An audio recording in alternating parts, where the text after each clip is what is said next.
Mabuhay Pilipinas! Maligayang pagbabalik dito sa aking channel, pero kung bago ka lang, pasuyo ng like and subscribe. Salamat agad. Ngayong araw ng Sabado, June 8, 2024, mga kababayan, bubungad po sa atin ngayong umaga pa lang ay ito pong maulan na panahon dahil patuloy pa rin po ang epekto ng hanging habagat o southwest monsoon sa malaking bahagi ng ating bansa, particular na po sa western part ng Luzon at Visayas. Kaya naman, ugaliin pa rin po nating magdala ng payong at maging handa sa pabugso-bugsong pag-ulan na mayroong kasamang pagkulog at pagkidlat lalo na sa hapon at sa gabi. Asahan po natin na patuloy pong magiging makulimlim ang kalangitan na mayroong kasamang kalat-kalat na pag-ulan, kulog at kidlat dito po sa rehiyon ng Ilocos Region, Zambales, Bataan at kasama pong makararanas ng maulap na kalangitan na mayroong kasamang mga kalat-kalat na pag-ulan and thunderstorm dito po sa bahagi po ng Metro Manila at ilang parte po ng Luzon. Kaya posible po ang pagkakaroon ng flash flood and landslide during severe thunderstorm po mga kababayan.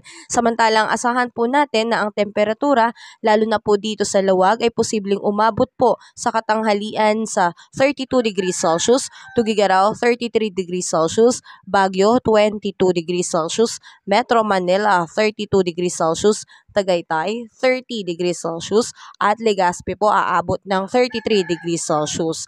Samantalang asahan po natin kasama ang Palawan dito po ay magiging maulan at makulimlim po ang kalangitan dahil epekto pa rin po yan ng northeast monsoon. Samantalang malaking bahagi po ng Visayas at kabuuan po ng Mindanao ay makararanas ng generally fair weather po.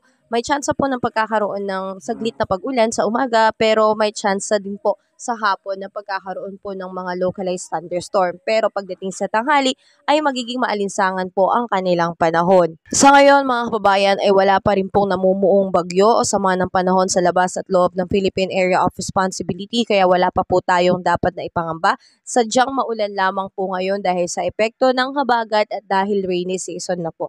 So mga kababayan, patuloy po tayong mag-ingat. At kung nakatulong sa iyo ang video na to, huwag mo namang kalimutang mag-like and subscribe at pasuyo na rin po ng notification bell para updated ka sa mga susunod ko pang weather update. Muli maraming salamat, ingat tayo kabayan, God bless po sa lahat.